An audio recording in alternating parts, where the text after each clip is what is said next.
பிழைப்பு வாய்ப்பு அறியா நாயேன் குலைத்த சொல் மாலை அருள் போற்றி என்று திருவாசகம் சொல்லியிருப்பதைப் போல ஒவ்வொரு அமாவாசை பொழுதுகளும் இப்படித்தான் விழிப்பை கொடுக்கின்றன.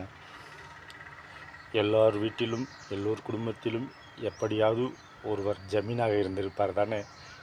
நம் எல்லோருடைய குடும்பத்திலும் ஒருவர் நாட்டாமையாகவோ ஜமீனாகவோ சிற்றரசராகவோ ஆண்ட பரம்பரையாகவோ கட்டாயம் இருந்திருப்பார் என்ற வரலாறை கேட்டுத்தானே வளர்ந்திருப்போம்.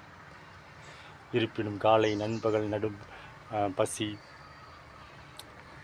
நித்திரை யாத்திரை எனப்பளவும் பிழைப்பு வாய்ப்பு அறியா தருணங்களில் நாங்கள் ஓரிடத்தில் இருந்து இன்னொரு இடத்தில் புலம்பெயர்ந்து வந்தோம் என்று சொல்லவும் கேட்டிருப்போம் நம் முன்னோர்கள். பிழைப்பு வாய்ப்பு அறியா தருணங்களில் நாம் புலம்பெயர்ந்தவர்களாக இருந்திருப்போம்.